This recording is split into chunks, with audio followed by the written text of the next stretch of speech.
Hello, everybody. And Steven's stomach. No. I'm sorry. I'm so sorry. I'm What were sorry. you doing? I was trying to find the Twitch channel so I could watch chat. Oh, yeah, you gotta have chat up. I have all the chats. Internal, Yes. Discord, all the social, Yes. Twitch. And by the I way, try my best. before we even begin, I just want to touch on the fact that I am coming to you from home. I unfortunately got under the weather He's the a other little day. sick. Yes, and You last look night. so cozy, though. Well, let me say I don't feel cozy. But you look cozy, very, very comfortable. Well, welcome everybody. Salutations and welcome to our Glorious Ashes of Creation March Development Update. We hope that you are well and safe. Hopefully you're not sick like Steven is. But we are still here. We're still gonna give you guys a great monthly update. For those of you who, maybe don't follow us very closely, you might not see all the little things that we're doing all the time, but this is your little update for what we've been working on. So just to remind you of what we're covering today, we'll be going over some quick reminders. We have a little announcement.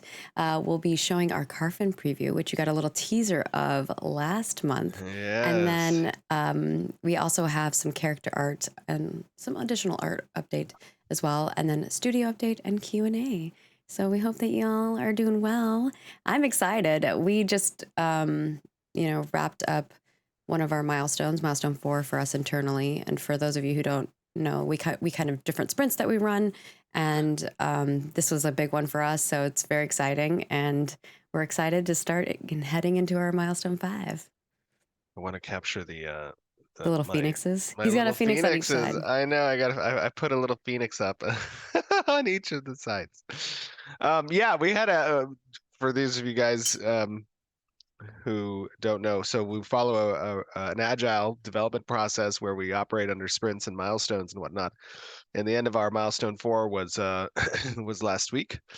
And we tend as a studio obviously celebrate these milestones that we hit.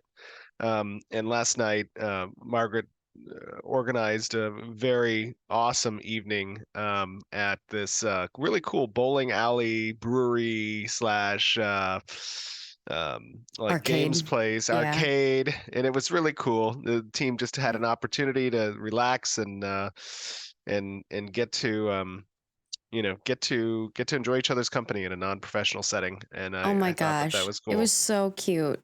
People hugging each other and just like having a good time and chatting about work and like not work, like, having fun chatting about work, not like. So I also work. just want to, before we get into things, I want to say, like, last night I hadn't bowled in years, probably.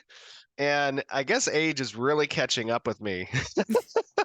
And so I had this bowling ball and I was taking the first bowling swing of the night for myself.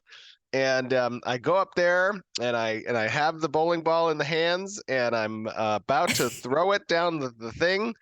And my 2 fingers came out of the bowling ball just fine. But my thumb got stuck as I was about to throw the ball. And I knew immediately what was going to happen. And this was definitely, my face started to go from excited and happy to sheer terror. And the ball just keeps going up into the air, stuck to my hand. And then finally, at the last possible second, when it's like at the highest point of the arc, the ball flies off my hand straight up into the air onto the other bowling lane and lands with this massive thud that the entire like bowling alley just was silent and all looking over at me like, what is happening? I was so embarrassed. That was so bad. I won't name names, but one of our other developers, I don't know if he'll want me to share his name. He can DM me if he's okay with it. They decided that their last round, they were going to get the biggest, heaviest ball and throw it down the lane. Oh, no. And similarly to you, also had a problem, but instead threw the ball backwards at the people instead of down the lane. Let's just say we need to stick to making games and not bowling. But regardless, we had a really fun night. It was awesome. It's always great to be able to spend time with each other and celebrate our successes. And I feel like that's what makes Ashes and Intrepid a really great place to work. Is that we're all passionate. We love MMOs. We love what we're doing. We love what we're building. But also we love doing it together. And that's a super super cool experience to have. I think from a workplace environment standpoint, not a lot of companies foster that type of atmosphere, and I think we've done a really good job at that. So Yeah, and so it maybe was in the very fun. studio update segment, we'll talk a little bit about what was done in Milestone 4 and what we're moving towards. But let's start with some of our things that we just need to get out of the way right now, which is first and foremost, we do have our YouTube subscriber comment. If you don't know, if you subscribe to us over on YouTube and you comment as a subscriber on our development update video, you could be chosen to be spotlighted. And today's spotlight, I will switch over to that scene, is from Papa Smurf 6834. And their question is, are we months away from the Alpha 2 or years, plural? Any kind of indication of the timetable would be greatly appreciated. And I think from my team, they would also love for us to set that expectation because they deal with this question all the time. Yes. And so I'm Yes. kind of throwing it to you, Stephen. Yeah, absolutely. So this is a common question. Desiring minds wish to know. We are not years away from Alpha 2. But also Alpha 2 is not right around the corner. As a public project, as a project that is visible from the outside during its development, it's important that we execute well during these testing phases. And early on in the project, I made some missteps in when we were anticipating coming to certain testing periods. Obviously, I have learned a considerable amount over what it takes to build these games over the last 6 years, and we made a promise to the community that we would not give dates again in the future unless we were very certain that we were going to hit those dates, or at least be very close to hitting them. And so, as a result of that, we have our internal schedule. We have our internal milestones. We have our production roadmap that we operate from, and the teams operate very well from these expectations internally as well. But to answer that question, no, we're not years away from Alpha 2. Internally, we are going to be doing some testing probably late this year and early next year as it relates to Alpha 2. And Alpha 2 is going to be, kind of a slow roll out of testing.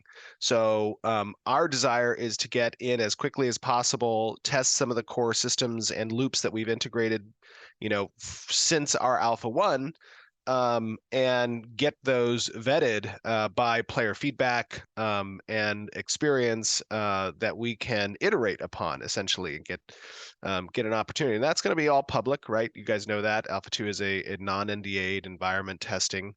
But prior to Alpha 2, we will test some more spot-oriented testing with some of the Alpha 1 testers and/or PI, leading up to what would eventually become the Alpha 2 launch.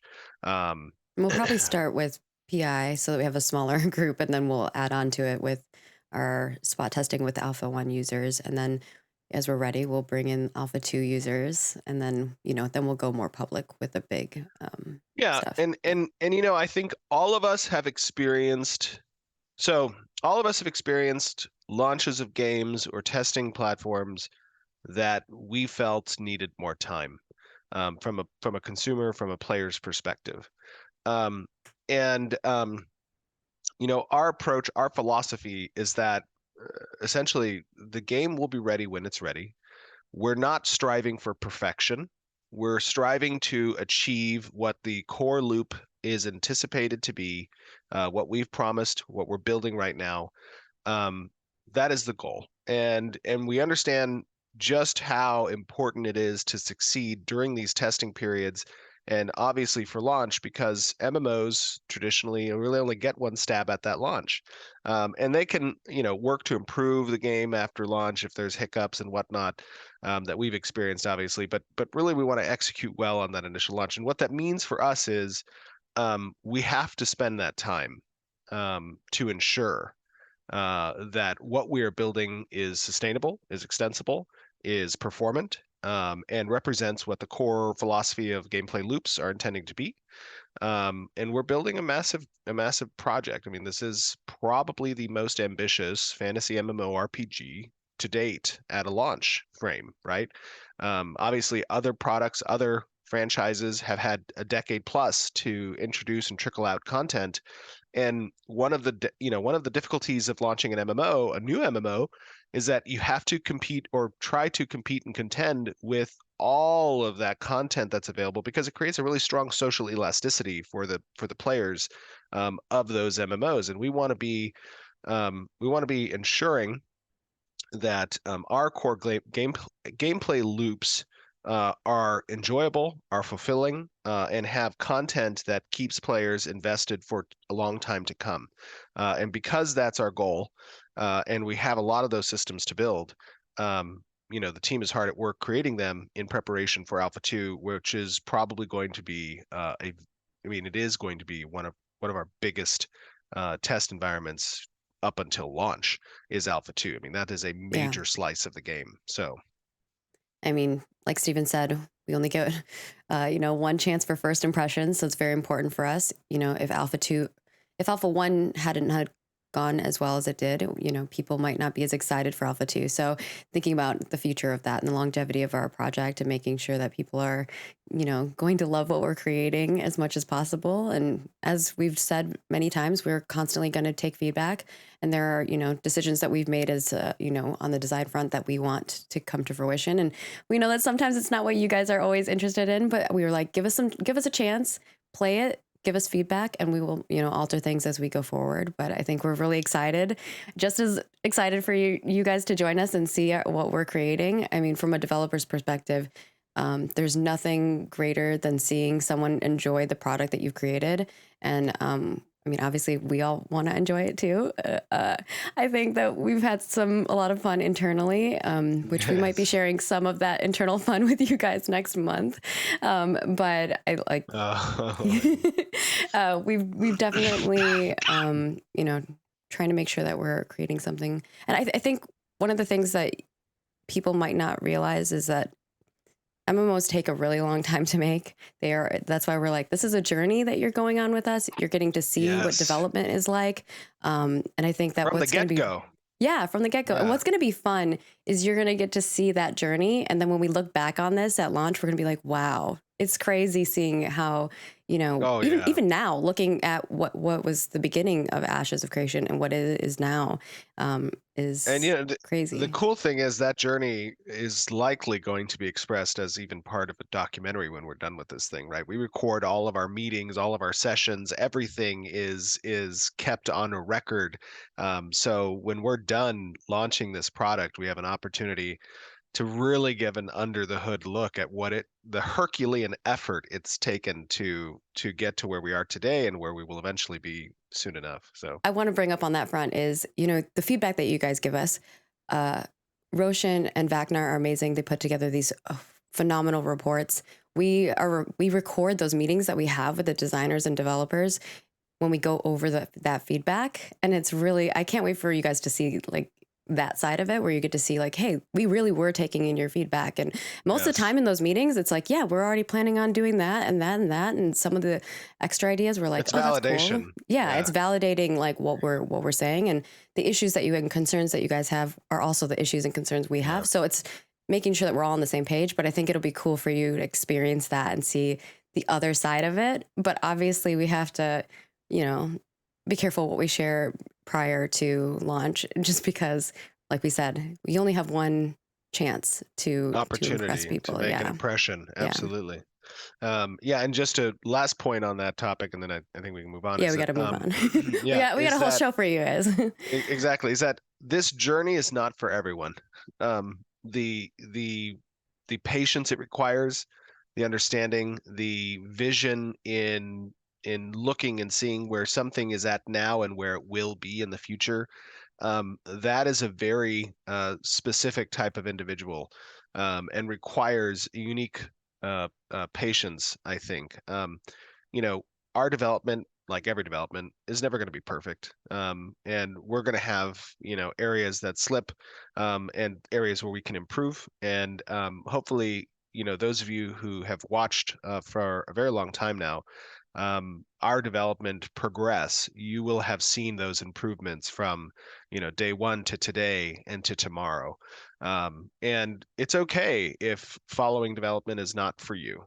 Yeah. At some Turn point, it off. yeah, Go play other games and exactly. come back when you're ready to play.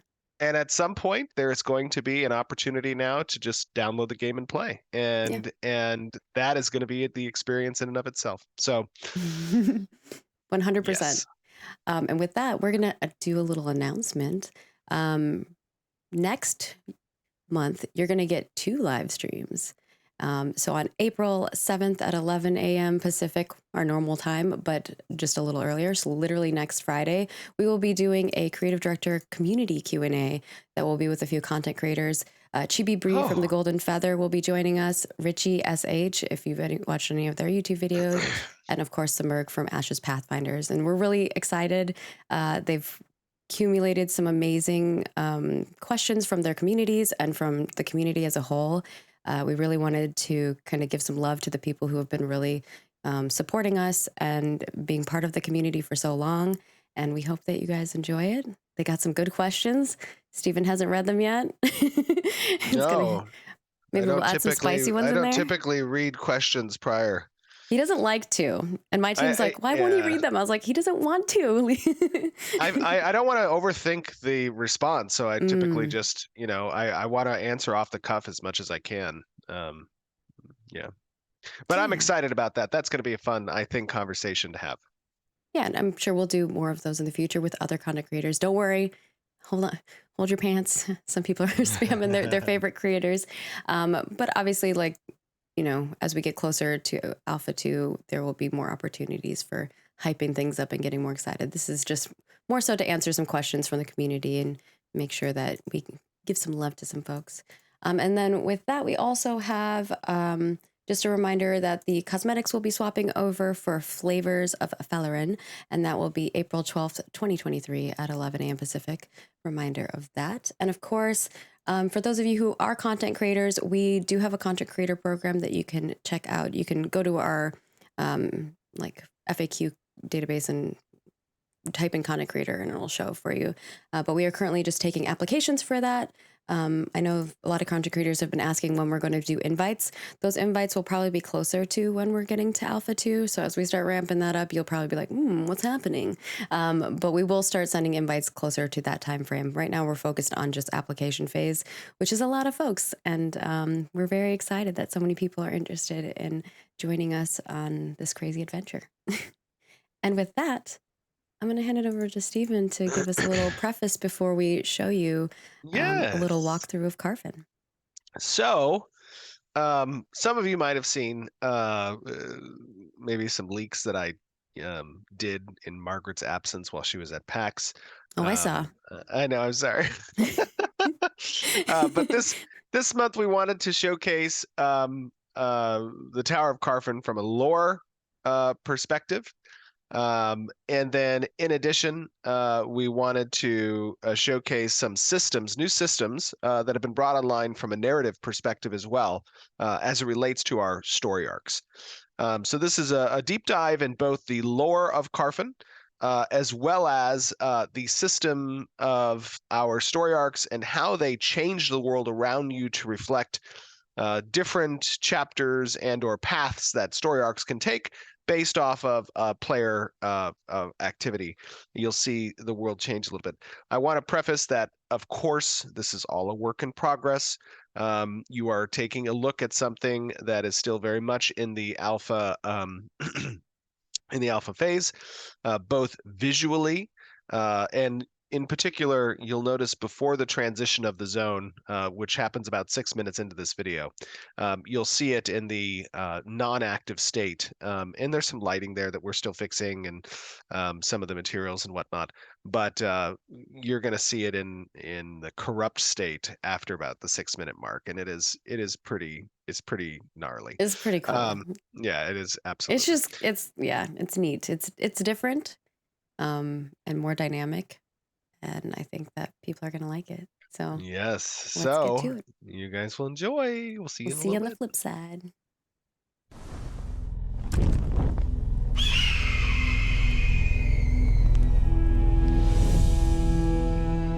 Hello, everyone, and welcome to another stream from Vera.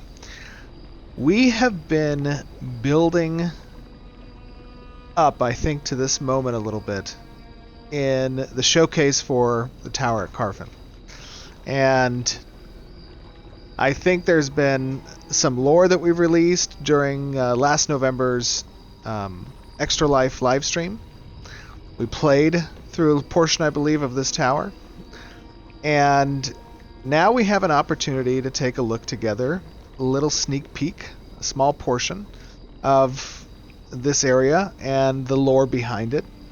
And we're also going to take a focus with some of the developers that'll be joining us here in a second. I'll introduce them into the system of our story arcs and how that system works in reflecting the changes that players elicit from the world of Vera.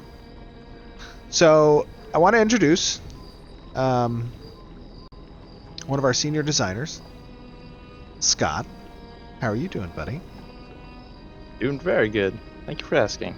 Welcome. Welcome to your design become reality. Thank you. Scott has been working on the narrative for this particular story arc that we're all going to see in a second, with his team, with whom we are joined by one of our designers, Amy. Amy, how you doing? Hi, I'm doing good, Stephen. Welcome. Is this your first time on the stream? It is, yeah. That is awesome. Amy is one of our incredibly talented designers who is helping create the narrative around Vera. And you guys may have played some of her quests in Alpha 1, actually. One in particular is I believe it was the Lost Pages and the that spider quest. Was that right, Amy? Were those yours? Those were my quests, yeah. Thanks for remembering them. I know, they're great. Yeah, I'm super excited to join today. We're very excited to have you. And then, in addition, we have what is soon becoming a regular on the streams, Mr. Jeremy, one of our senior designers. How you doing, buddy? I'm doing good. Happy to show off Scott's masterpiece creation here. Yeah. Easy. Story arc. Oh my goodness. Laying it on thick. I know. Wow. Love it. Pretty exciting. It is exciting. It is exciting. I mean, I've always said that nodes is the new hotness that we've been showing, and story arcs are the new hotness we've been hiding. Yes, agreed. Totally agree. So one of the first things that you guys are going to notice in this environment is that we have this perspective of the tower, and I think, Scott, do you want to talk a little bit about story arcs as a system? Yeah, sure. So it's helpful, I think, to think about story arcs as kind of like a prepackaged tabletop campaign. They contain like all of the NPCs and quests and monsters, like all the things you need to make a cool fantasy story. They're not procedurally generated. We author them, we write all the dialogue, and we construct all the narrative beats and everything like that. But they will enter the world dynamically depending on the state that the world is currently in, how players have built up specific nodes, like what races control various nodes.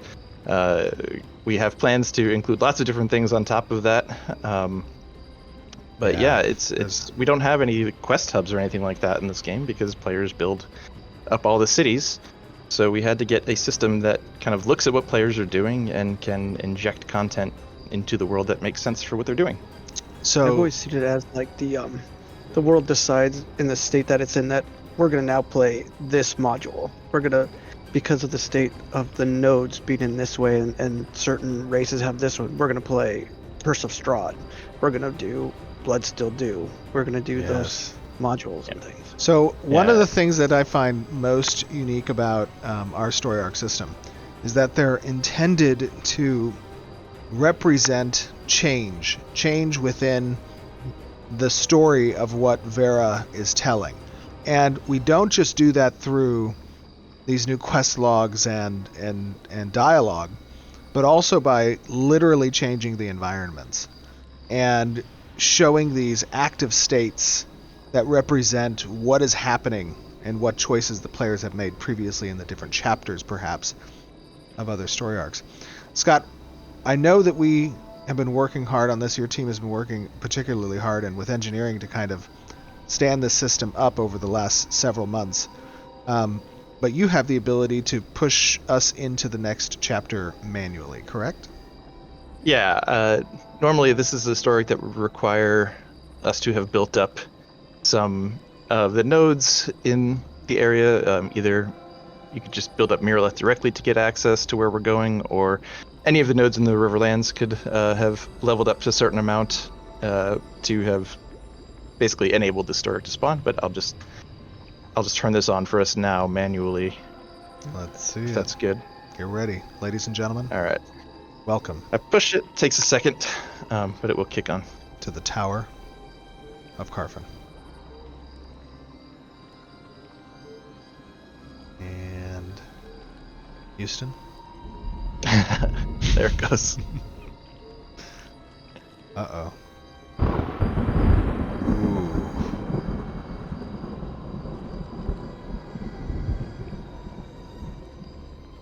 Oh, things are getting red. The complete What is that? The Curse blood. is coming on. Oh, This the thing over blood here? still due? There it is. It's paying right now. Oh my gosh. So yeah, when Storyarcs come online, they change a lot in the environment. They update what monsters are in the world. They create quest NPCs. You can see Orin. He's not normally here. We've moved him for the sake of this. And then yeah, new pathways can open up through the environment. Is the bridge moving? Yep. Oh my gosh. Oh, that's nasty. What are the vines? It's it's corruption. There's a very terrible curse is sort of remaining here after a sort of desperate spell was cast during the Harbinger Apocalypse. You saw a bit of that spell being replayed at the top of the tower there. But when the ancients were advancing toward the Aelan capital, where Carphin is sort of strategically positioned between where the Harbinger comet landed and the Aelan capital, the mages here, and Carphin was known throughout the Aelan Empire for its magical prowess. The head mage here did a very desperate and dangerous spell to slow the ancients' advance, And that was to buy the time for the capital of Ayla, where they were building one of the divine gateways. Yeah. Exactly, yes. Divine So portal they open and people to get out. right. They needed more time. They needed to make space for them. They did something pretty terrible to do that. It bought them the time, but as you can see, this once great city has suffered a great cost. Wow, this is cool. I like the little jump puzzle. This is awesome. This What bridge is that? isn't here all the time. The story arc helped this bridge form. This bridge might also appear if you've leveled up Miraleth enough to create kind of this pathway. Otherwise, there's other ways to get there, but more dangerous ways. Is that a what is that down there? That's a fiend golem, or Fiend a golem, flesh yeah. golem, Ooh. fiend version. Yeah. Oh, I like how the light just lit up to showcase the body. That's crazy. That's super cool. And so now the the spawn tables around the city of Carphin have changed as a result of the story arc progression. Right. So normally, when the city is not in its cursed state, you've got a whole subset of like constructs and various other like arcane things, like you saw the animated armors and stuff like that. While the Defenses, yeah. While the curse is in effect, we've got these watchfuls, these seekers here, who they have their own sort of story and reason for being here while the curse is active. Ultra Seekers, yeah. Yeah. Wow. And they've got their summoned watch wolves watching their backs as they're doing what they're doing. Wow. The environment team did an unbelievable job here. They did a killer job on this. Yeah, this All of this them. looks The so whole good. team was full bore I was on like- that stuff. It's a blood curse, and they really took that personally. They said, "Oh, you want to see what corruption looks like?" I know. Well, talk to us a little bit about blood magic versus just normal corruption.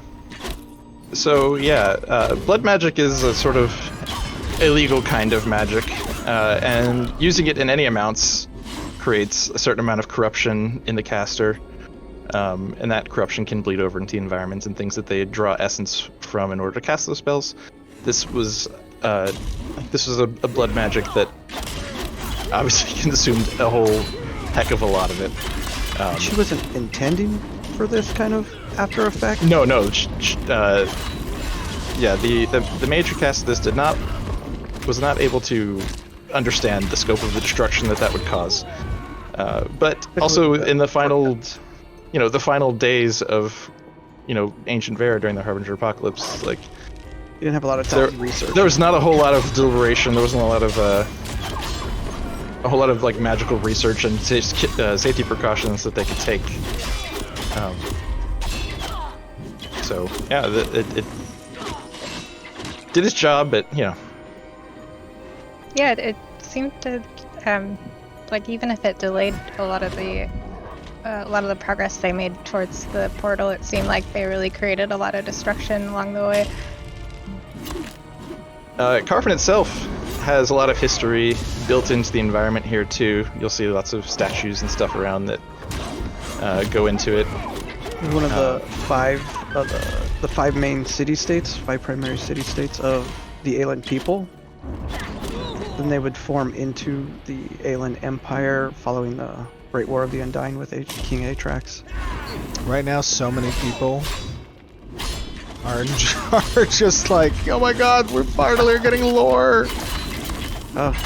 We could go all day on it if you want. We could, yeah. Well, we don't want to give it all away. Well, this story is kind of told over the course of 4 phases, 4 chapters. Each chapter will update spawns, change the quest givers, change what quests are available, and that's across the server.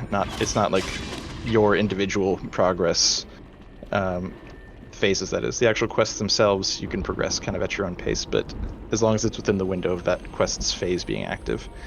I mean, who honestly has this much blood to spare? This is crazy. This is... We're actually trying to figure out the science of, like, if you took an entire city's worth of people, how many cups of blood would you have? Probably not very many. Less than you think, but it wouldn't be as dramatic if we were super realistic with it. Oh, it's magic. Yeah, it's magic. Blood is persistent and eternal. Yeah. Unless we can do something about this curse.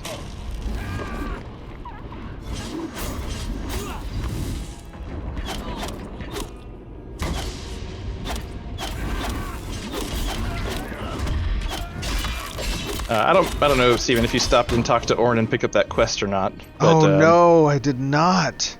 Oh, that's okay. I think you still have How can I... all the quests that were in there before. Yeah, let me grab it. How do I open my journal again? What is that? It's L. L, that's right. Yeah, L to open your journal. Oh, So if yeah, you yeah, look yeah, in I there- got it. There we go. Yeah, you can see there's other story arcs going on as well. The phase timers in there indicate how much real world time is available to like do the quests in that phase. I see. And what quests you do or the quests that you do, like it's not just a matter of completing the laundry list of things that the NPC has you do, but you pick from a whole bunch of objectives, many of them optional, some of them, if not most of them, hidden when you first undertake the quest.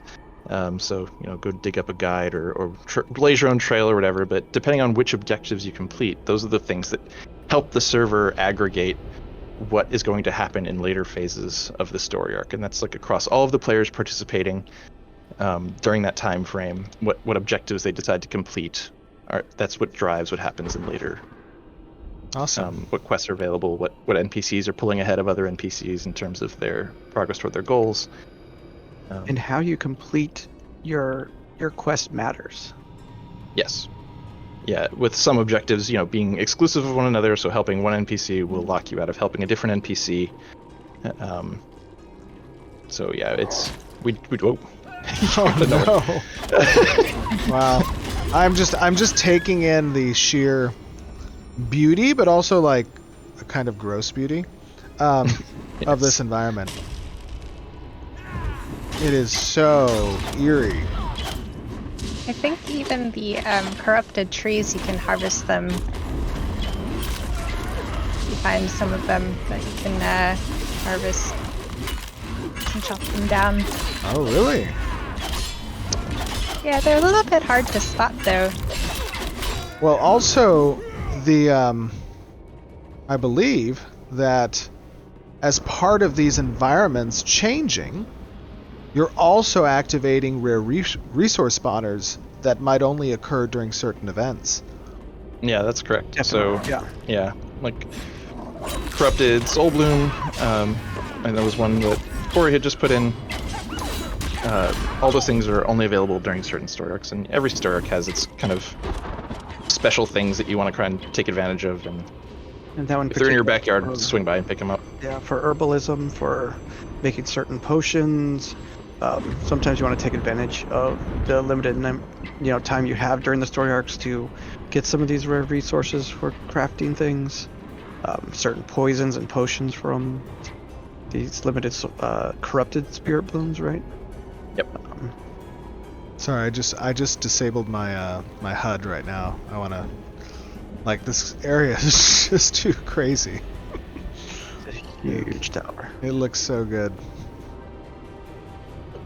Jeremy and Hal and Adam, I think, and who's all working on this? Jeremy, Zach and Brandon and everybody. Scott. Other Scott. Yeah. Not me. Tristan's entire team. Yeah, this is working on this. Absolutely beautiful. And talk to me a little bit about the dungeon. So the dungeon we're heading to right here, that's the Tower of Carphin. That is the Mage University that, following the War of the Undying, the elves said, oh, these humans, there's something to them. Let's gift them the gift of magic and let's show them the advanced stuff. You can see some of that story reflected here on these murals. Yeah. Build them a university. Hold on, I grabbed some stuff. And we can teach them the way we want to teach them. And the human said, yeah, show us. I think we ran by the deans, the first deans of the statues back here. Oh yeah, we should go look at those. I really love how some of the ornate detail in the buildings have so much symbolism attached to them. It really makes it feel like there's a kind of steep lore like if we go back this way to the Which way, over here? Go back this way to the statues we ran past. Oh yeah. All the former headmasters. Oh yeah, these are the former of deans, the university. Right. Yeah. So this one up front here, that's Tanfilarus Wren. He's the elf that came over from the elves and from the Pyrian elves at the time. And you can see he kind of built the tower for them. Started training the first students. And then one of the other towers is his best student, Aristod. We can point out his statue in a bit here. So he was the first human dean. And he's this one here. You can see him kind of with the book open. That was Aristod. Wow. So he's the first human one after Tanfelaris went back to the elves after a few decades. We've got Dean over here is the woman that's Jenica. And the interesting thing about her is that she never died. She was into teleportation, and that was her big area of expertise, and she just never came back. Hint, hint, hook. No. I see what you did there. Yeah. Then we have one of Lamont's Oren over here. That's Darren Lamont. He was a dean of the college. He looks like the wise guy. Mm-hmm. Oren's family is quite they're quite central to the story here. There'll be lots of opportunities to learn lots of them in this story arc, actually. That is awesome. Yeah, and the final one there's Klon Xander. He was all into alchemy, so that was his area of expertise that he really. Oh yeah. So if you see a lot of maybe some potions in the game with a Klon or Xander's so and so, that's the guy. What do we have here? Just a very normal looking door, probably nothing terrible Oh in there. no, I mean this mural. Oh, the humans asking the Pyre for help with magic. The period. periods. Yeah. Oh yeah, the Pyrian. And we got him teaching. The There's Pyrian teaching the Kalar, or the alien at that point. Yeah, the aliens. And over here. Oh, the 5 moons. The tower's construction and the 5 moons. Phases of the moon. 3 moons. The 3 phases. Or 5 phases. Yeah. Perfect. Very cool. And then we also have the symbology for the Pyrians If you notice and the on aliens. the doors, you have a lion head on one side representing humans and the griffin head on the other representing the elves. We're the guys pulling the doors open. Just a couple of guards.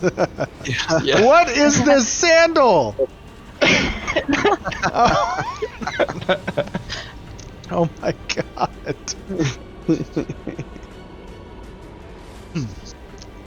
I'm sorry, that made me cough a storm. That is hilarious. That is hilarious. I love it. Alright, so what is our objective here? What are we looking for inside right now? Now this is just the entrance, the foyer of the tower of the university. Yeah. So we're not going to obviously take you something. through everything. A lot of it's still a work in progress. Always remember that this is a work in progress right now. This is part of the Alpha 2 experience. You'll be able to explore, delve into this dungeon. So, what are we going to see in here? Even more corruption and blood. More blood, for sure. Ooh, I like the bell. The gong is cool. I guess it is a bell. Bowling. Oh my god.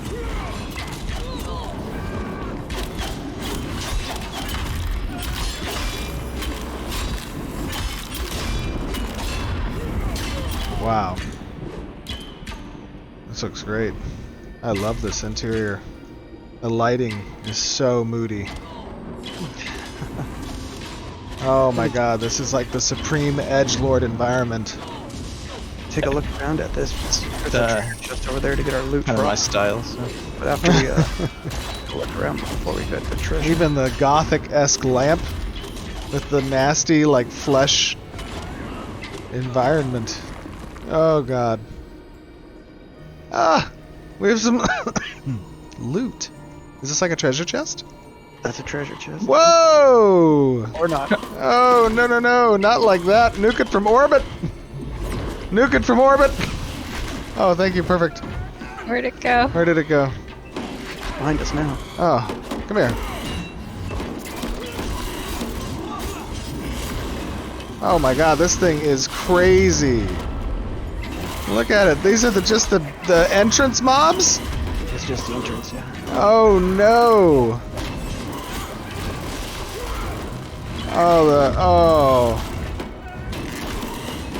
No, this guy is nasty. Now these tend to do some nasty things when they die, right? I mean, this is basically like a, what is this, a hoarder? It's a AKA hoarder. mimic? No, I'm just kidding. This looks... Baron Hoarder. Get away from it! Get away! Run! Get back! Get back! Ah! Get away! No! You're pulling it into the party! Oh, that is nasty. This is absolutely phenomenal. Yeah, they did an incredible job on this. It just looks so good. Well, is there anything It'd be else great to explore that dungeon. that you guys want to touch on from the story arc perspective? I want to kind of come out here. I guess there's one thing people might be Mechanization? curious about. I mentioned how you could do what you needed to do, as long as the phase, you can do any quests available in that phase while that phase is available. So what happens if you miss something? You go on vacation or whatever, and you can't log in during the week to participate in the quests that are going on in the phase for that story arc. For most story arcs, they do repeat after they complete. They'll go on a cooldown and they will repeat again. You'll have another opportunity to get involved with them the next time they come through.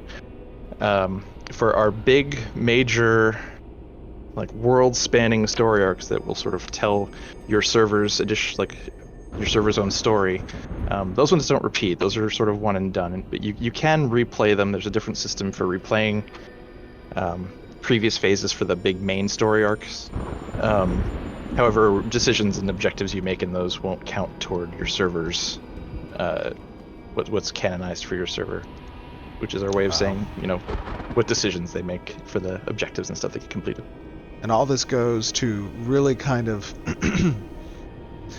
creating that experience of player agency being being seen through world building and actually changing the locations, the environment, the story, and how it influences future arcs down that path for the world to kind of reflect it. It creates such a unique, I feel, environment between different servers and the histories that they create. Exactly. I think Jeremy said it really well earlier when we were trying to help figure out the right words to describe these very complicated systems. When he said, there's "Go ahead, definitely Jeremy."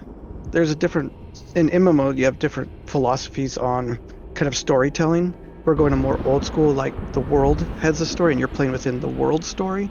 And in our case, you're helping to guide that by the decisions that you make while doing your quests and the different players. If one goes one, if a bunch go one way and a few go the other way, that kind of canonizes down that way. More recent MMOs have just focused the story on the player and used instance and phasing to tell individual stories at different times and at different durations. We're more old school, saying the world is evolving. You participate in how the world story is going. More the how UO and EverQuest and Absolutely. Those games Lineage. did it. Dayak. Lineage. Mm-hmm. Yeah. Everybody is playing it in the same world, and the state of that Correct. world is something that everybody's building together. All great games.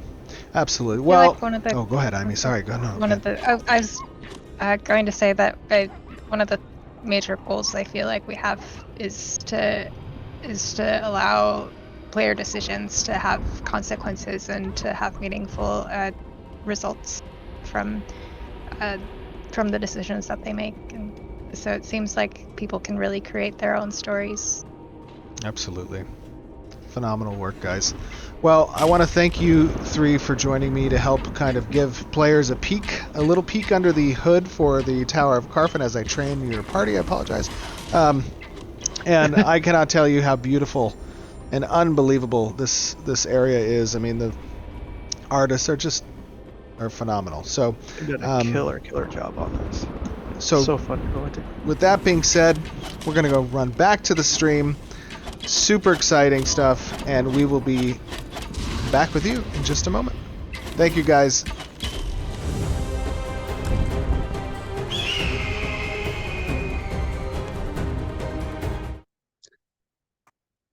Woohoo! love seeing the reactions in chat whenever stuff started changing on the screen. I was like, yes. We hope that you are as excited as we are for like the dynamic Yes. questing system and content and Yeah. how it interacts with the nodes. Yeah, and this particular dungeon is a big one. It is a massive one. It is the largest in the Riverlands. And it is a major quest hub for Alpha 2. So this is, you guys will probably be spending a lot of time in this dungeon. One of the key takeaways from the system side of this, with regards to story arcs. Story arcs were something very early on that we decided was necessary to facilitate how players interacted and changed the world, right? We have this context of a very world building kind of oriented game with the node system. And then we needed something complementary on the narrative side that can actually facilitate the feeling from a player's perspective of my actions have consequences, my actions direct the way that the server goes. And it had to be adaptive. And I noticed there were some questions, and I apologize again. Yeah, I've got some questions as well, but I apologize again for being sick for this stream. But we had some. I saw we had some questions about, like, can I redo different chapters of the story arcs?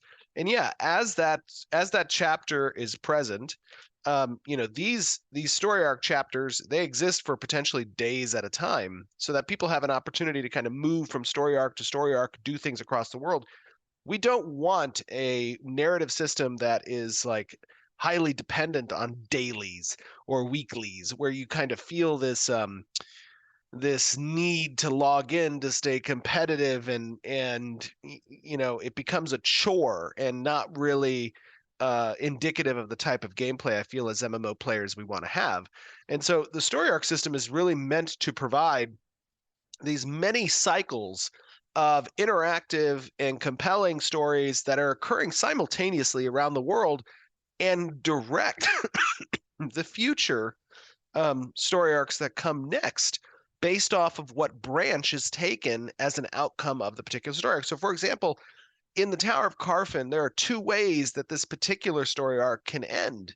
It can end with a boss encounter at the top of the tower, or it can end with a boss encounter that's at the ground level in the supporting city around the tower. And when one of those branches gets decided on or gets interacted with on the narrative side, that dictates future branches of the story arcs that come thereafter. So players can go back, and if you do the you do the boss fight and your friends log in later and they want to go do the boss fight, you can participate in those chapters multiple times, right? You're not locked out from doing it again. With the major story arcs, when the first branch is decided, that is a bit of a canonization for the server. And it creates a really interesting linear storyline and history that each server experiences differently from another. And that, I feel, is something that really has never been represented in MMOs before. One other thing I want to say is that for those of you who've been following the Ashes development since 2017 and 2018, we've talked a lot about how corruption, this red influence, and the use of this evil-esque type of magic influences the world around you. And this is a great example in the city of Carphin, where you can see how a variant of that corruption, blood magic variant, has its own style guide, its own indication of what is going on in this area. And we've always been in Alpha 1. You kind of saw a few of that in a couple places for the corruption influences back in 21. But really, it's a large part of how these zones adapt and can change around. Corruption is always trying to encroach on civilization. that's And a the larger civilization builds, the we did more have it some pushes people back. asking questions regarding corruption, and I think it kind of ties in with what you're saying. 7-6 was asking, will PvP PvP be the defining reason for corruption, and you're kind of like Mm. saying that no, it's not. No. Yeah. So PvP is tied into corruption, right? To a Mhm. degree, your mortal coil, as we call it, or what some might consider a soul from your character's perspective within the story, can be influenced and can be changed into a shape that's more in tune with corruption, and that's through doing PvP things you can accomplish that.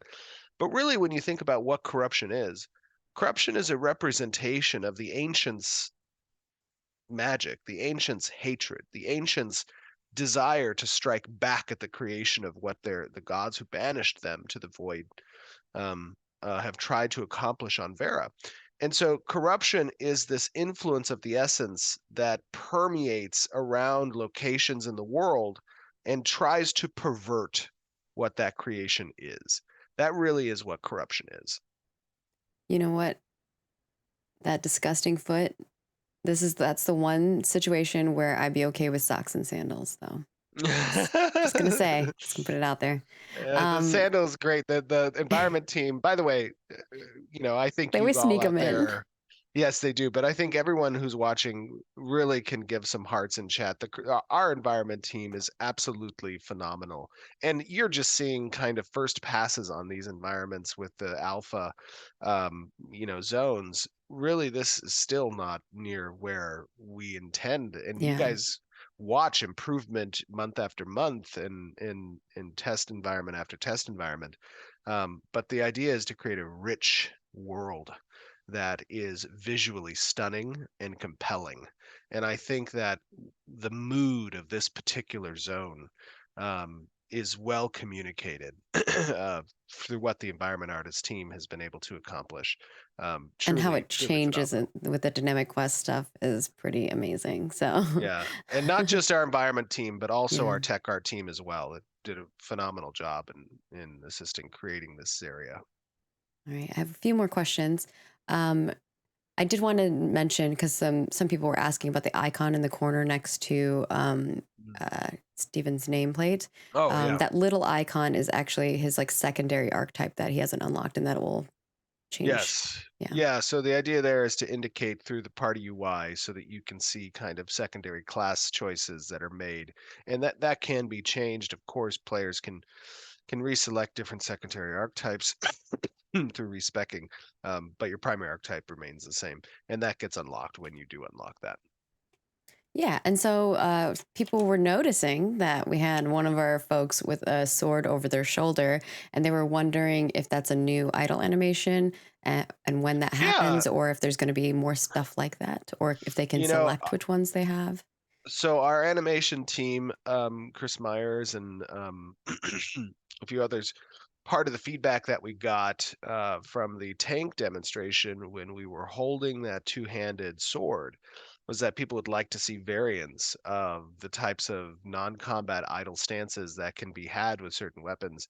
And so we decided to introduce, a variant of that with having the shoulder rest on the shoulder. And that is something that we'll be exploring further to see kind of just how much runway we can get out of custom and or selective idle stances. I know we want to add a lot of flavor to the character and the persona that you that you have, and obviously idle stances can be a part of that display. All right. And then Galadian wants to know, will this environment change based on season as well?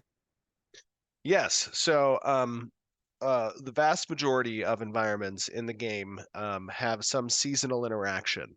Some environments have 4 seasons, some environments have 2. And you can see that demonstrated, mainly through like snow but when it enters the corruption state outside of weather, in that corrupt state, you will probably see a little bit less of the influence of the season, because really it's adopting that corruption, which is in and of blood itself rain. is kind of a season. Yeah. Exactly. Rain isn't the same in this area. And then Lightfu was wondering, because Aimee had mentioned, oh yeah, you can harvest the trees and things like that. If there will be like special types of Yes. Trees and things of that sort for special crafted items. Corruption isn't all bad. from a gameplay perspective, from a mechanics perspective.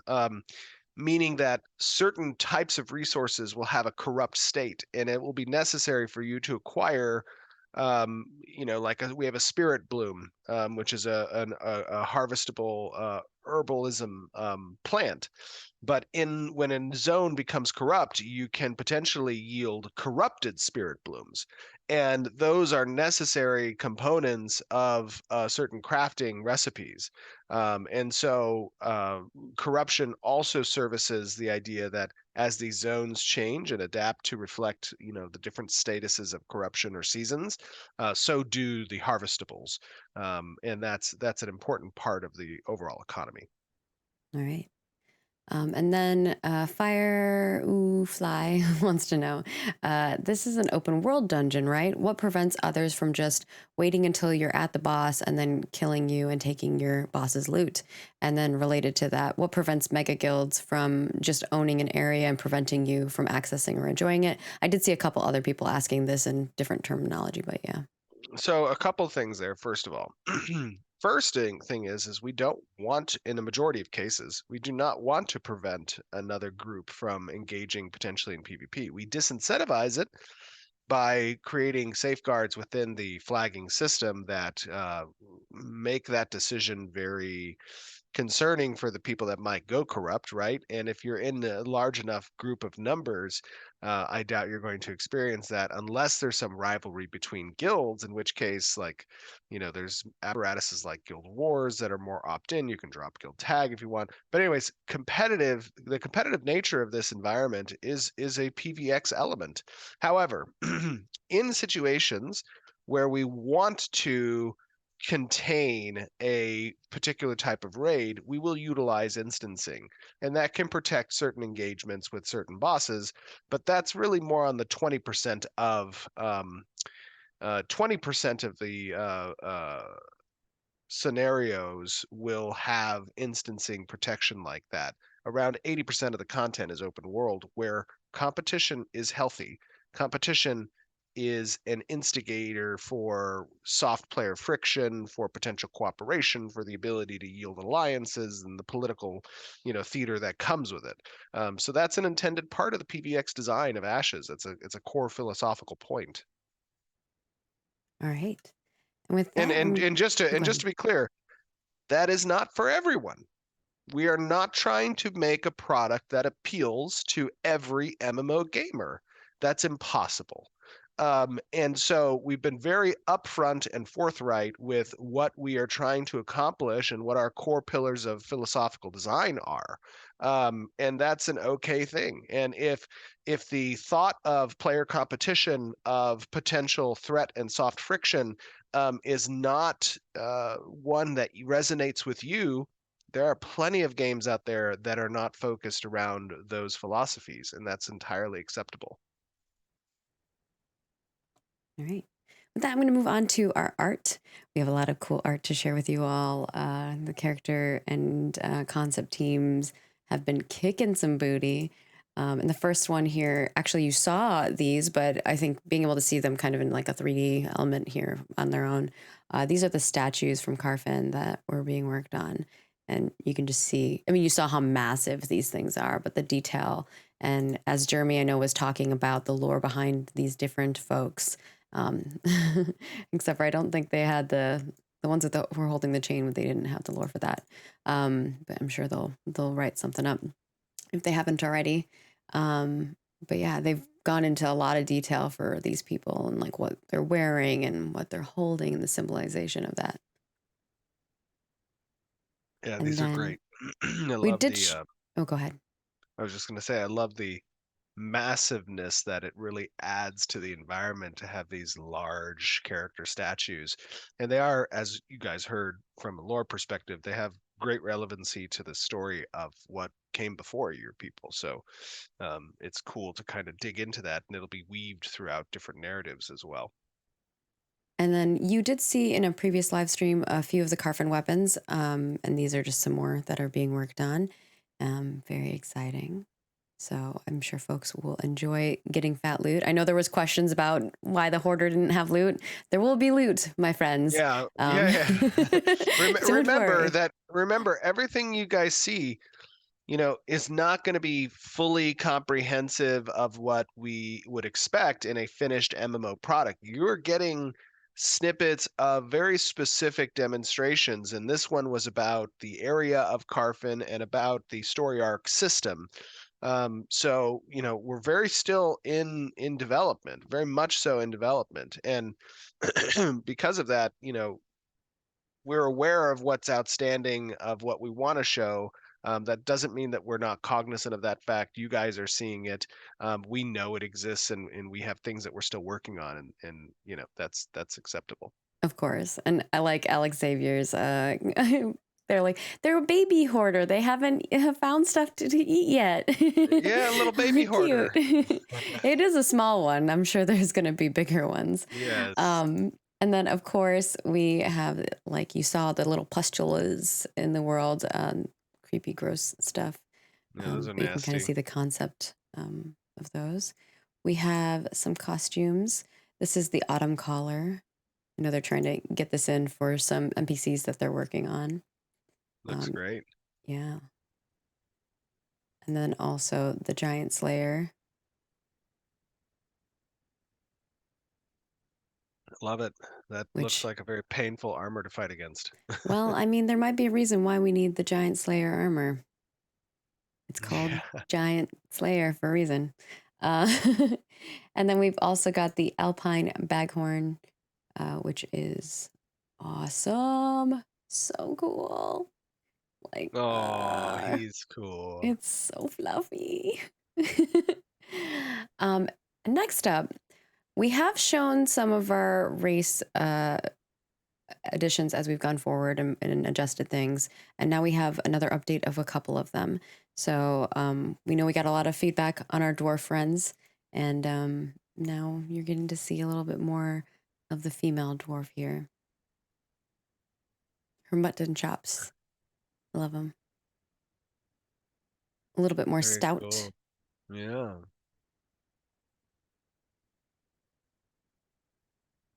Looks great. And if you watched our character creator, or if you haven't watched our character creator stream, I would recommend going to our YouTube channel and checking it out. You can, change the level of wrinkles on them as well. So you could be more older looking if you'd like to be, or younger and more youthful. She's got some intense crow feet going on there. All right. And next up is the Valoon, here to judge us. She has a very judgy look on her face. I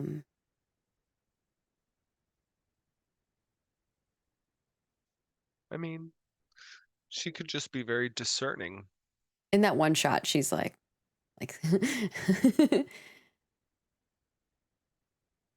Love these guys. They look great. Yeah. And we've talked about their kind of the relation to the Jinn. And you're going to get to see a little bit of that today. So stick around. Okay. And it's pretty sick looking. So that's the female. And then we also have the male.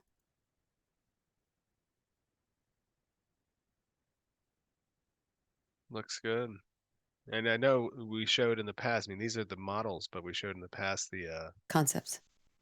So you can see how one-to-one these concepts are to the model. It's great. The artists do such a great job. Our artists, I mean, we were getting some hearts in the chat. Not only our environment artists, but like our character artists. It's just bonkers. And just so you guys know, Intrepid is an entirely independent, meaning nothing that you're seeing here is outsourced, comes from another studio. This is all our internal art teams. Mm-hmm. So it was very important to us that when defining the look and the visuals of the world, that we create that internally. And our art teams are phenomenal. Yeah, thank you guys for being awesome. Now, the Jinn version. A little teaser. Oh, that's cool. It's got some of the Some of the darkness around the eyes, got the Mm. emissives on the forehead. And on the skin too, like the tattoos. Very cool. Yeah.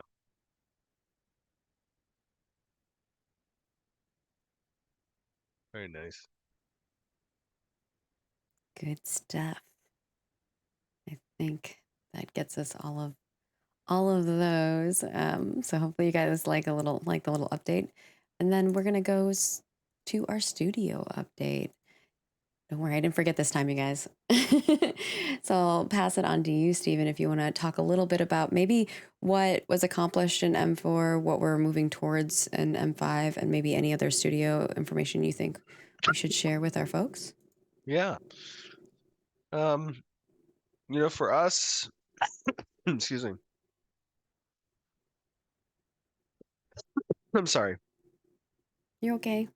He's a little I'm sick, dying. guys. I apologize, guys. I didn't, I haven't missed a stream ever since we started doing them, and even though I'm literally dying right now, I needed to be Oh. here for the stream. Um, so yeah, M4 for us was a big milestone. We hit some core objectives, both around design and engineering. Our 5.11 update, which was a little bit larger than we had anticipated, but we took those punches.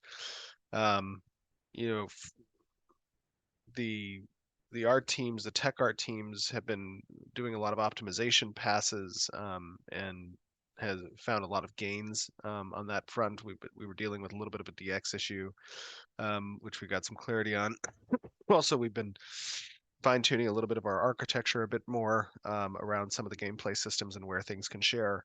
There's a lot of work done there. A lot of the definitions, further definitions around expanded scope of our building types and architectures within the node. Some of the tools have been getting revamped. There's been a lot of content progress that's made from the narrative teams. Win with the lore side has been doing a lot of work. And then, of course, on the asset creation side, our character teams, our animation teams, the combat teams have been doing a lot of work in getting some of the expanded archetype development progressed. You guys are going to be seeing the Mage next month, and hopefully the Cyclops the month thereafter. Talking a little bit about raids and whatnot. So a lot of stuff, a lot of progress. Just to give you guys an idea, as we continue in production, sometimes we try different things from a production process perspective. We introduced some different approaches with the regards to strike teams and how we facilitate and do cross-departmental collaboration with our strike team formats. Saw a lot of success in M4 out of those. A lot of good stuff there. We have some great pickups and hires that have been facilitated over the course of the last few months. And then in addition, which is kind of where I think I got sick from, GDC, went to GDC. Those of you who don't know, it's a game development conference in San Francisco. Had a lot of great meetings there, listened to a lot of great panels, got a little mobbed by some. I spent a little bit of time on the expo floor. The moment I walked into that expo floor, there was about 40 people that surrounded me in a circle of signing some GDC badges and talking a little bit about Ashes Creation. That was kind of cool. That was fun. But we've had a really good M4, so it was very, very cool. And yeah, we're continuing to hire. We have some goals this year that we want to achieve, and it's a turbulent time in the industry. I view Intrepid as kind of a beacon project amidst the turmoil that we're seeing. So those of you out there who are who are impacted, and or someone who's impacted, send them our way. We do get a lot of applications each month. I think our last report for Q1 or the Q1 report for this year, we had probably about 2,500 or 3,000 applicants, and we hired, of those, I think like 7 or 8. I'm not sure. So we're really selective in the people we bring on board, but our focus is to grow the studio considerably this year. So Yeah, and the way that, I mean, we are a little picky, but it just goes to show, like yesterday when we were hanging out with everybody in a group, it's, you love everyone you work with whenever you build that culture and ensure that the people that you're pulling on board are all, hardworking people who care and love games and are passionate about it. And you can just see that in the work, see that in the relationships that we have built. And it really is, it's cliche, I think, a lot of times when people say, oh, you're building a family, but like I really think we are. And there's a lot more love and care because it's, we're people first, and then we are, making games secondary, absolutely. Yeah. All right. Anything else you want to mention on the studio update side? I don't think so, unless I'm missing something. All right, let's move to the Q&A, and then we will wrap this bad boy up. On the Q&A front, if you don't know, we always grab questions from the forums, and Vacnar is amazing. He goes through and answers every one of your questions. So if you asked a repeated question, because we get a lot of those, we usually just give you guys those answers in the thread versus obviously putting them on the stream here because we don't want to keep repeating ourselves too much. And real quick, just for those of you who were watching the stream, and understandably the quality of this video via the stream is not going to be as high as our 4K video, which we'll be uploading later today of this, so you guys can see it in all its awe and glory. Yeah, we'll have that video up today, and then we'll also have we already have a forum thread up. So if you'd like to give us feedback on that video or feedback on just what you saw today, yes, feel free to head over to that thread over on our forums.ashesofcreation.com. And let me help kind of contextualize the type of feedback that we're looking for from this particular demonstration. Feedback one on the environments, and what you're seeing, the mood setting, the lighting, the size, the idea of change, adaptive, dynamic change. That's an important one. What do you like about that? What are some of the concerns that you might have about that? What are things that you feel we should look out for there? The second is going to be around the system of the story arcs and how they interface with the with the world. Sorry, and how do you feel that story arc is going to interface on the narrative side, and on the world building side as well? What are some concerns you have there? What are things that you saw that other games did well, that you want to see as available there? Those are important points for feedback. Obviously, the whole purpose of our open development is to garner that feedback so that we don't end up on day one of launch with a game that people didn't ask for and don't want. So this is our opportunity to pulse check. Hey, is our direction correct? Is this resonating with people? Are these the types of ideas that you want to see in an MMORPG? And that's how we value your guys' contribution during this journey. Yeah.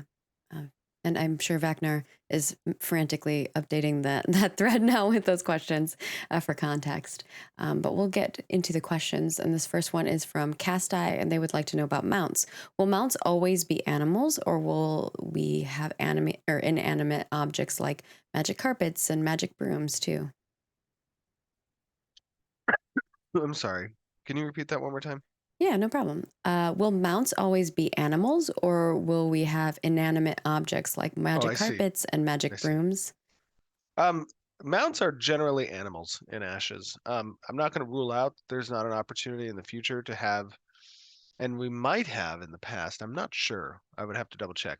But for the most part, they're animals. And if there are non-animal type mounts, then those would be very bespoke and unique.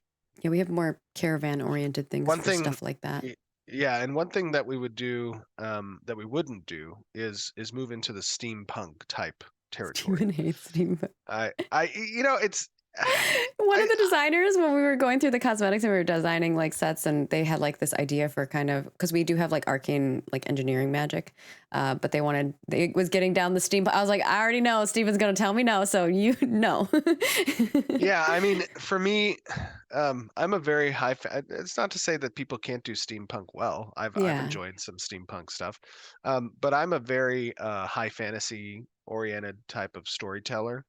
And the inspiration for Ashes obviously comes from my Pathfinder campaigns that I ran long ago. Hmm. And those were always set in high fantasy world. So it just compromises what I believe is the perspective of the storytelling and the environment. Yeah, I mean, we have built a brand and we're sticking to it. And of course, our next question here is from Digital Daydream, which is about gatherables. Will items in your inventory expire or degrade, such as meats, fish, berries, or even crafted food? And if so, will there be a way to mitigate this? Generally, the answer is no. They will not degrade. We do have the idea of essentially buffed items. So the idea that like you can create a food consumable, and then you can potentially cook that food consumable in a piece of your home's furniture, like a stove or something. And doing so will give it a timed period in which you need to eat it to get the benefits of that particular expanded buff. But we don't want to create an environment, I feel, where you're having to micromanage each of the resources that are very vast in our game. You know, we have a 100+ material system, where you're having to play whack-a-mole with managing those things. It just doesn't, it's not compelling to me. It's not meaningful.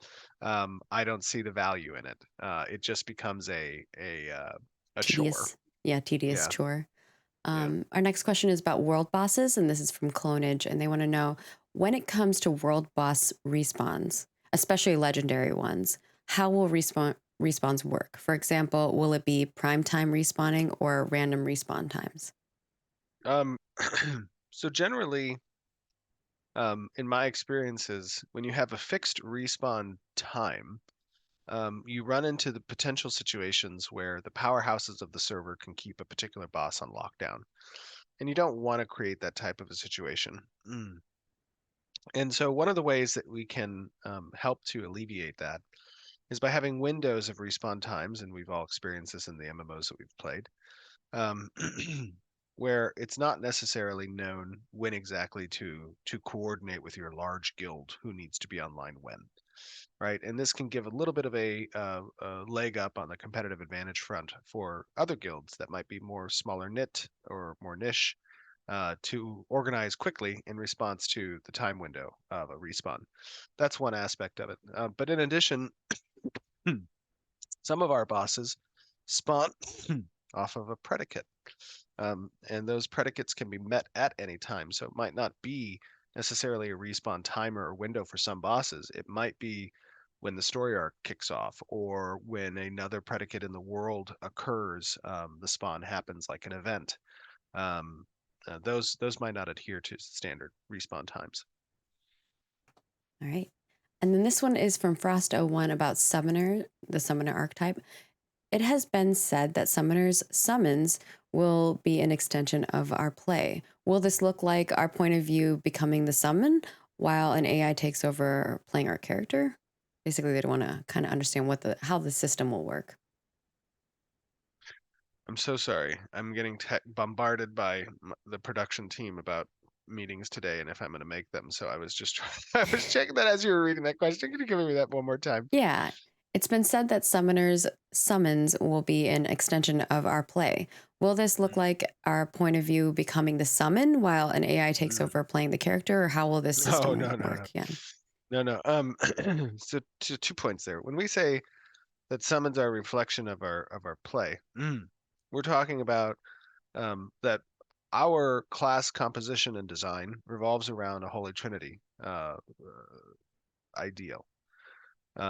The summons will also adhere to that aspect. So summoners, as they grow in level and expertise, will have the ability to select which summon is appropriate for the particular situation that they're trying to address. Those could be a tank-oriented, a support-oriented, or DPS-oriented summon. They'll have access to a multitude of them. In addition, the secondary question there that I've heard is, will we be able to become our summon? We do have the concept of siege summons being a thing, with multiple summoners being required in order to create that siege summon. In those situations, your character becomes the summon. So you don't have an AI that takes over your previous character, but instead the recipient of those additional spell effects become the actual summon itself. All right. And then BlizzBub wants to know about Alpha 2 scope. I assume some features that are listed on the wiki as being in place for Alpha 2 may be added after Alpha 2 begins. What features off the top of your head are being planned for the start of Alpha 2, and what features are probably going to go live after the start of Alpha 2? That's a It's a lot. long. I know it's a big question. So first, I would say that when we talk about Alpha 2's perspective, it's really focused around core systems and their ancillary counterparts. When we talk about what those core systems are, it's the siege systems, it's the guild war systems, it's the node advancements, it's the story arcs, it's the character class progression, it's the augments, it's our artisanship loops and the gathering, processing, and crafting cycles. It's home ownership. It's vehicles and mounts and any number of professions that exist there. And then also a big chunk of Alpha 2 is obviously content, the ability to ensure that the hooks for these quest hubs within the nodes, the points of interest, are stood up and reflective of the content necessary to facilitate that those story arcs and commissions and buy orders. That's really kind of the MVP of what we need to achieve in order to demonstrate the loops, collect feedback from those loops and the players who are playtesting them, and then make iteration as necessary based off of the feedback we received. That's Alpha 2's perspective. Now, of course, there are a number of ancillary systems that we also are developing as part of Alpha 2's purview that we want to have available to test as well. However, those aren't necessary in order for us to begin testing. And so Alpha 2 is intended to be a very large section of the game as well as a long testing period. And our opportunity to trickle in additional ancillary systems is something that we're going to be leveraging. Because we want to get in and test as quickly as possible, but also cognizant of the fact that it's a public test period and that players are going to see what we're showcasing, and it needs to be on par with that public display. So I hope that answers the question. Yeah, it's a lot. I think you gave a gist of like what the core gameplay loops are going to be, and that is what's going to be at the start versus like some of the ancillary things. Yeah. That will patch in, and of course patching even in changes to the core loops as well. Our next question is from Lineker about the minimum viable product, which a lot of people call the MVP.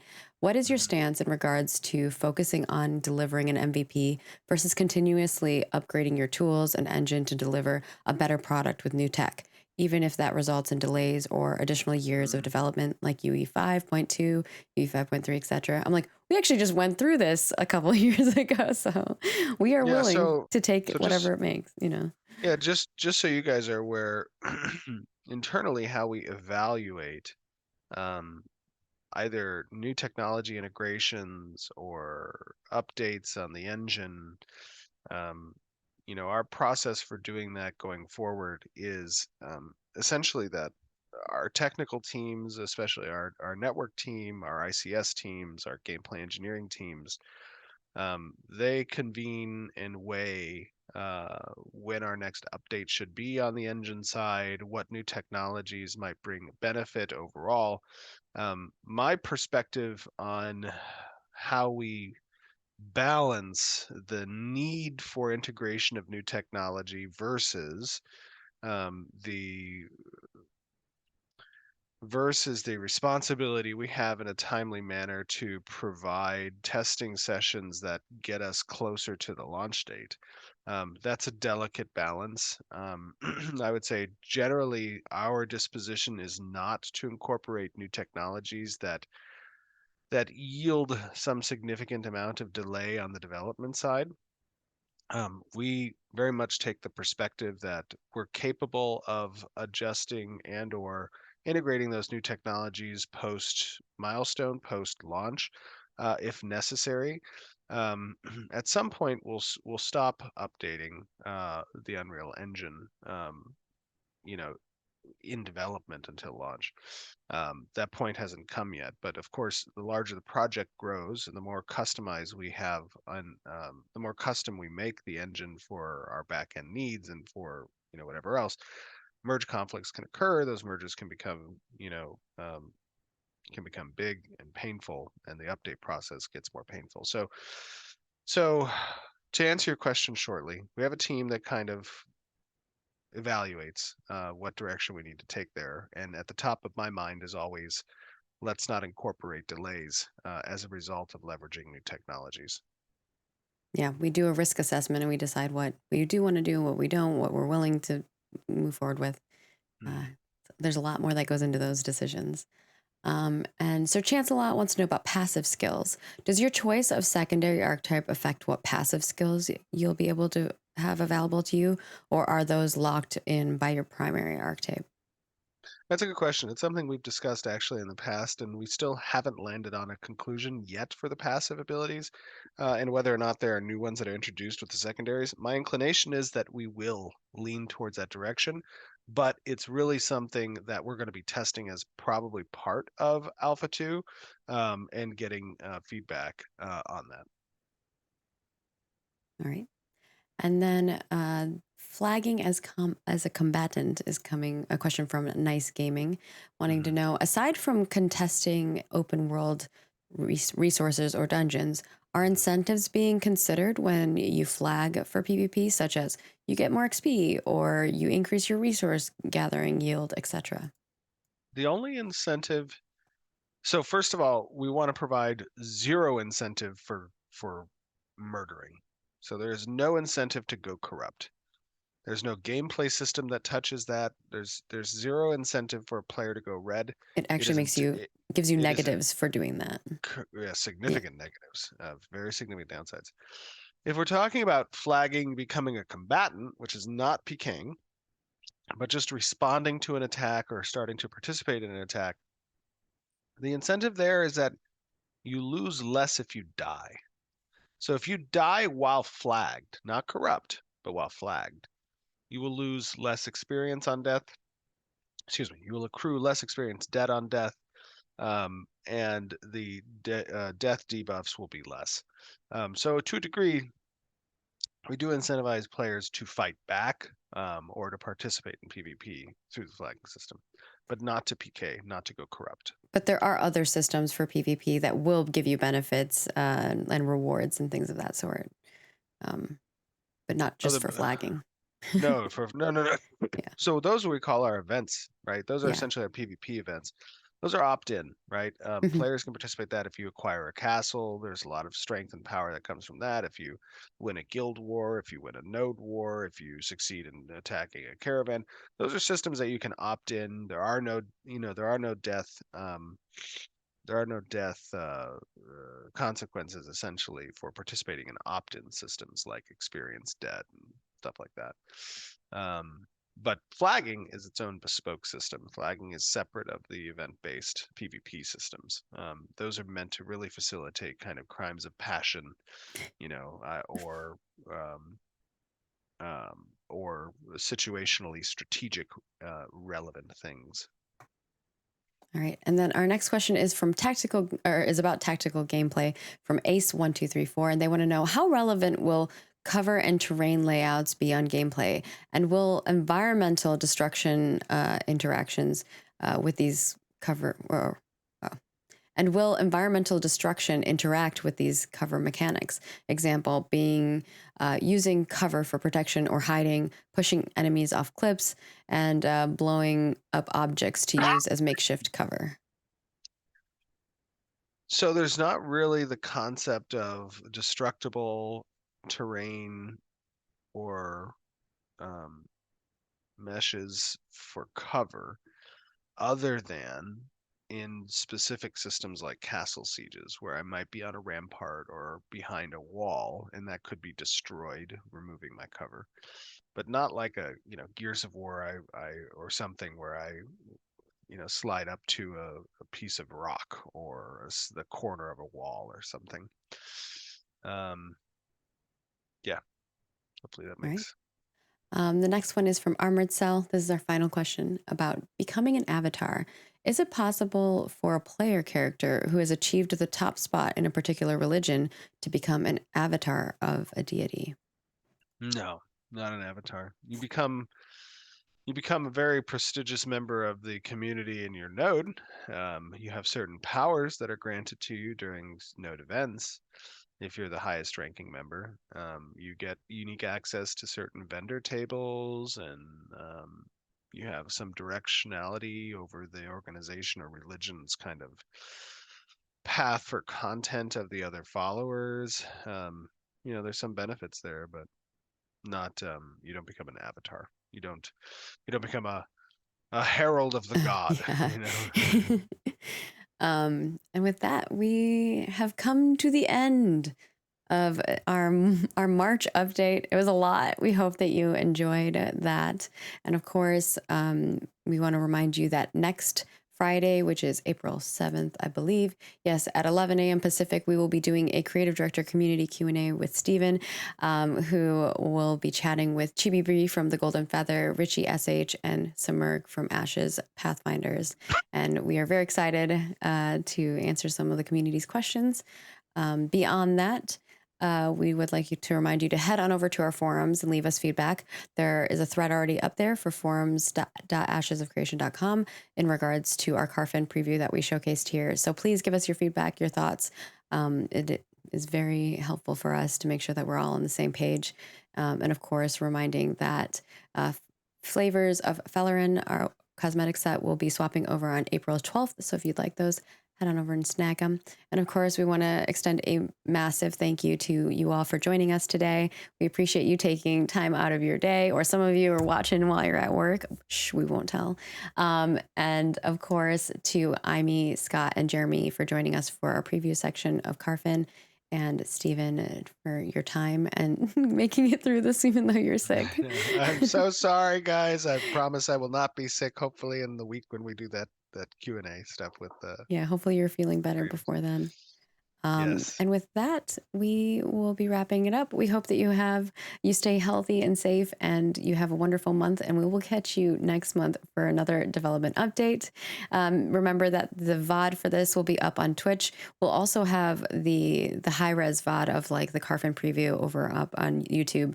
And then this full VOD will be over on YouTube. And if you leave us a comment and you are a subscriber on the development update video, you could be spotlighted in next month's live stream where we'll answer your question. And of course, follow us on all the places, Twitter, Facebook, Instagram, everywhere. We are constantly posting things almost daily. So if you want to interact with us, head on over there. And of course, on the forums and Discord, we're always available as well. So please pop on over there and join our community and partake in all the fun. And we will see you next month. Toodles. Bye, everyone.